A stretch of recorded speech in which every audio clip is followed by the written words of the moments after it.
ಈಗ ಸರ್ವಪಕ್ಷ ನಿಯೋಗನ ಕೂಡ ಮಾಡಿ ಅದರಲ್ಲಿ ಎಐಸಿಸಿ ನಾಯಕರು ಕೊಟ್ಟಂತ ಯಾವ ಹೆಸರು ಕೂಡ ಇಲ್ಲ. ಶಶಿತರೂರ್ ನೋಡಿ ಇವರೇ, ಅದನ್ನು ಕೂಡ ನಾವು ಬೆಂಬಲಿಸ್ತೀವಿ ಅಂತಾನೆ ಹೇಳಿದೀವಲ್ಲ. ಫಸ್ಟ್ ನಮ್ಮ ಹತ್ರ ಮಾತಾಡಲಿ. ಆಲ್ ಪಾರ್ಟಿ ಮೀಟಿಂಗ್ಗಳು 2 ಸರಿ ಕರೆದ್ರು, ಯಾಕೆ ಅಟೆಂಡ್ ಆಗಿಲ್ಲ? ಪಾರ್ಲಿಮೆಂಟ್ ಯಾಕೆ ಸೇರಿಸ್ತಾ ಇಲ್ಲ? ನಿನ್ನೆ ಕೂಡ ಪಾಕಿಸ್ತಾನಿ ಪ್ರಧಾನಮಂತ್ರಿಯವರು ಘಂಟಾಘೋಷವಾಗಿ ಹೇಳಿದ್ದಾರೆ, ಏನೋ ಭಾರತ ದೇಶದ ಮುಖ್ಯಸ್ಥರು ಸೀಸ್ ಫೈರ್ ಕೇಳಿದ್ರು ಅಂತ. ಪಾರ್ಲಿಮೆಂಟ್ನಲ್ಲಿ ಘೋಷಣೆ ಮಾಡ್ತಾರೆ, ನಾವು ಜಯಬೇರಿ ಗಳಿಸಿದ್ದೀವಿ ಅಂತ, ನಾವು ಗೆದ್ದಿದ್ದೀವಿ ಅಂತ ಹೇಳ್ತಾರೆ. ಪಾರ್ಲಿಮೆಂಟ್ ಕರೆದು ಹೇಳ್ರಿ, ಯಾಕೆ ಹೆದರಿಕೆ ಅಷ್ಟೊಂದು ಇವರಿಗೆ?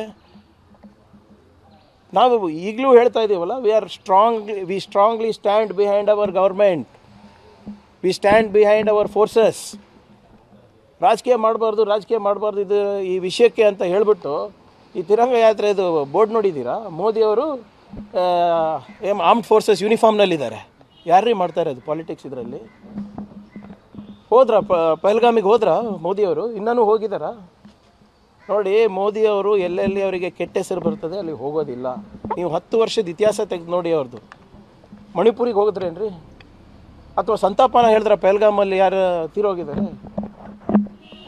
ಎಲ್ಲೆಲ್ಲಿ ಅವರಿಗೆ ಕಷ್ಟ ಅನಿಸ್ತದೆ, ಎಲ್ಲಿ ಅವರಿಗೆ ಇಕ್ಕಟ್ಟು ಸಿಗುತ್ತೆ, ಎಲ್ಲಿ ಅವರಿಗೆ ಇಮೇಜ್ ಡ್ಯಾಮೇಜ್ ಆಗುತ್ತೆ ಅಲ್ಲಿ ಹೋಗೋದಿಲ್ಲ. ಇಲ್ಲಿವರೆಗೂ ಸಂತಾಪನ ಹೇಳಿದ್ದಾರೆ ಅವರಿಗೆ ಯಾರಿಗಾನ? ಎಲ್ಲ ಬಿಟ್ಟು ಮೊನ್ನೆ ಆದಂಪುರಿಗೆ ಹೋಗಿದ್ದಾರೆ.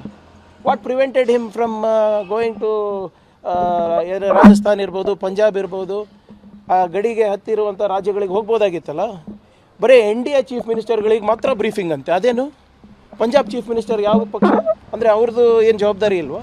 ಜಮ್ಮು ಕಾಶ್ಮೀರ ಚೀಫ್ ಮಿನಿಸ್ಟರ್ ಯಾವ ಪಕ್ಷ? ಹಿಮಾಚಲ್ ಪ್ರದೇಶದ ಯಾವ ಪಕ್ಷ? ಅಂದರೆ ಇವರಿಗೆ ನ್ಯಾಷನಲ್ ಸೆಕ್ಯೂರಿಟಿ ಇಂಪಾರ್ಟೆಂಟ್ ಅಲ್ಲ, ಪಾಲಿಟಿಕ್ಸೇ ಇಂಪಾರ್ಟೆಂಟ್ ಅಂತ ಅರ್ಥ ಆಯ್ತಲ್ಲ. ಇದಕ್ಕೆಲ್ಲ ಉತ್ತರ ಕೊಡಿ ಸ್ವಾಮಿ. ನಾನು ಹೇಳ್ತಾ ಇದ್ದೀವಲ್ಲ, ಪಾರ್ಲಿಮೆಂಟ್ ಕರೀರಿ, ಒಂದು ಪ್ರೆಸ್ ಮೀಟನ್ನು ಮಾಡಿರಿ. ಓಪನ್ ಆಗಿ ಪ್ರೆಸ್ ಮೀಟ್ ಮಾಡೋಕ್ಕೂ ಇವರಿಗೆ ಸಾಮರ್ಥ್ಯ ಇಲ್ಲ.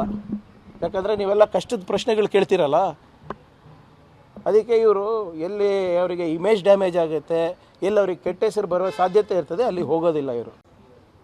ಈಗ ಸರ್ವಪಕ್ಷ ನಿಯೋಗನ ಕೂಡ ಮಾಡಿ ಅದರಲ್ಲಿ ಎಐಸಿಸಿ ನಾಯಕರು ಕೊಟ್ಟಂತ ಯಾವ ಹೆಸರು ಕೂಡ ಇಲ್ಲ. ಶಶಿತರೂರ್ ನೋಡಿ ಇವರೇ, ಅದನ್ನು ಕೂಡ ನಾವು ಬೆಂಬಲಿಸ್ತೀವಿ ಅಂತಾನೆ ಹೇಳಿದೀವಲ್ಲ.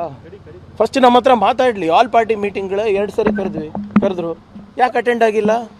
ಪಾರ್ಲಿಮೆಂಟ್ ಯಾಕೆ ಸೇರಿಸ್ತಾ ಇಲ್ಲ?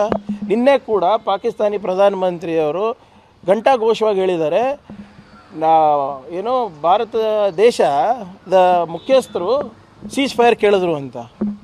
ಪಾರ್ಲಿಮೆಂಟ್ನಲ್ಲಿ ಘೋಷಣೆ ಮಾಡ್ತಾರೆ, ನಾವು ಜಯಬೇರಿ ಗಳಿಸಿದ್ದೀವಿ ಅಂತ, ನಾವು ಗೆದ್ದಿದ್ದೀವಿ ಅಂತ ಹೇಳ್ತಾರೆ. ಪಾರ್ಲಿಮೆಂಟ್ ಕರೆದು ಹೇಳ್ರಿ, ಯಾಕೆ ಹೆದರಿಕೆ ಅಷ್ಟೊಂದು ಇವರಿಗೆ?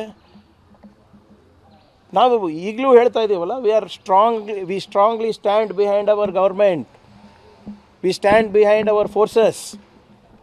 ರಾಜಕೀಯ ಮಾಡಬಾರ್ದು ಇದು ಈ ವಿಷಯಕ್ಕೆ ಅಂತ ಹೇಳಿಬಿಟ್ಟು ಈ ತಿರಂಗ ಯಾತ್ರೆ ಇದು ಬೋರ್ಡ್ ನೋಡಿದ್ದೀರಾ? ಮೋದಿಯವರು ಆರ್ಮ್ಡ್ ಫೋರ್ಸಸ್ ಯೂನಿಫಾರ್ಮ್ನಲ್ಲಿದ್ದಾರೆ. ಯಾರ್ರೀ ಮಾಡ್ತಾರೆ ಅದು ಪಾಲಿಟಿಕ್ಸ್? ಇದರಲ್ಲಿ ಪಹಲ್ಗಾಮಿಗೆ ಹೋದ್ರಾ ಮೋದಿಯವರು? ಇನ್ನೂ ಹೋಗಿದ್ದಾರಾ? ನೋಡಿ, ಮೋದಿಯವರು ಎಲ್ಲೆಲ್ಲಿ ಅವರಿಗೆ ಕೆಟ್ಟ ಹೆಸರು ಬರ್ತದೆ ಅಲ್ಲಿ ಹೋಗೋದಿಲ್ಲ. ನೀವು 10 ವರ್ಷದ ಇತಿಹಾಸ ತೆಗೆದು ನೋಡಿ ಅವ್ರದ್ದು. ಮಣಿಪುರಿಗೆ ಹೋಗಿದ್ರೇನ್ರಿ? ಅಥವಾ ಸಂತಾಪನ ಹೇಳಿದ್ರೆ ಪಹಲ್ಗಾಮಲ್ಲಿ ಯಾರು ತೀರೋಗಿದ್ದಾರೆ? ಎಲ್ಲೆಲ್ಲಿ ಅವರಿಗೆ ಕಷ್ಟ ಅನಿಸ್ತದೆ, ಎಲ್ಲಿ ಅವರಿಗೆ ಇಕ್ಕಟ್ಟು ಸಿಗುತ್ತೆ, ಎಲ್ಲಿ ಅವರಿಗೆ ಇಮೇಜ್ ಡ್ಯಾಮೇಜ್ ಆಗುತ್ತೆ ಅಲ್ಲಿ ಹೋಗೋದಿಲ್ಲ. ಇಲ್ಲಿವರೆಗೂ ಸಂತಾಪನ ಹೇಳಿದ್ದಾರೆ ಅವರಿಗೆ ಯಾರಿಗಾನ? ಎಲ್ಲ ಬಿಟ್ಟು ಮೊನ್ನೆ ಆದಂಪುರಿಗೆ ಹೋಗಿದ್ದಾರೆ. What prevented him from going to Rajasthan ಇರ್ಬೋದು, ಪಂಜಾಬ್ ಇರ್ಬೋದು, ಆ ಗಡಿಗೆ ಹತ್ತಿರುವಂಥ ರಾಜ್ಯಗಳಿಗೆ ಹೋಗ್ಬೋದಾಗಿತ್ತಲ್ಲ. ಬರೀ NDA ಚೀಫ್ ಮಿನಿಸ್ಟರ್ಗಳಿಗೆ ಮಾತ್ರ ಬ್ರೀಫಿಂಗ್ ಅಂತೆ. ಅದೇನು? ಪಂಜಾಬ್ ಚೀಫ್ ಮಿನಿಸ್ಟರ್ ಯಾವ ಪಕ್ಷ? ಅಂದರೆ ಅವ್ರದ್ದು ಏನು ಜವಾಬ್ದಾರಿ ಇಲ್ವಾ? ಜಮ್ಮು ಕಾಶ್ಮೀರ ಚೀಫ್ ಮಿನಿಸ್ಟರ್ ಯಾವ ಪಕ್ಷ? ಹಿಮಾಚಲ್ ಪ್ರದೇಶದ ಯಾವ ಪಕ್ಷ? ಅಂದರೆ ಇವರಿಗೆ ನ್ಯಾಷನಲ್ ಸೆಕ್ಯೂರಿಟಿ ಇಂಪಾರ್ಟೆಂಟ್ ಅಲ್ಲ, ಪಾಲಿಟಿಕ್ಸೇ ಇಂಪಾರ್ಟೆಂಟ್ ಅಂತ ಅರ್ಥ ಆಯ್ತಲ್ಲ. ಇದಕ್ಕೆಲ್ಲ ಉತ್ತರ ಕೊಡಿ ಸ್ವಾಮಿ. ನಾನು ಹೇಳ್ತಾ ಇದ್ದೀವಲ್ಲ, ಪಾರ್ಲಿಮೆಂಟ್ ಕರೀರಿ, ಒಂದು ಪ್ರೆಸ್ ಮೀಟನ್ನು ಮಾಡಿರಿ. ಓಪನ್ ಆಗಿ ಪ್ರೆಸ್ ಮೀಟ್ ಮಾಡೋಕ್ಕೂ ಇವರಿಗೆ ಸಾಮರ್ಥ್ಯ ಇಲ್ಲ. ಯಾಕಂದರೆ ನೀವೆಲ್ಲ ಕಷ್ಟದ ಪ್ರಶ್ನೆಗಳು ಕೇಳ್ತೀರಲ್ಲ, ಅದಕ್ಕೆ ಇವರು ಎಲ್ಲಿ ಅವರಿಗೆ ಇಮೇಜ್ ಡ್ಯಾಮೇಜ್ ಆಗುತ್ತೆ, ಎಲ್ಲಿ ಅವ್ರಿಗೆ ಕೆಟ್ಟ ಹೆಸರು ಬರೋ ಸಾಧ್ಯತೆ ಇರ್ತದೆ ಅಲ್ಲಿ ಹೋಗೋದಿಲ್ಲ ಇವರು. ಹೆಚ್ಚಿನ ವಿಡಿಯೋಗಳಿಗೆ ಪ್ರತಿಧ್ವನಿ ಯೂಟ್ಯೂಬ್ ಚಾನೆಲ್ ಸಬ್ಸ್ಕ್ರೈಬ್ ಮಾಡಿ, ಬೆಲ್ ಐಕಾನ್ ಕ್ಲಿಕ್ ಮಾಡಿ.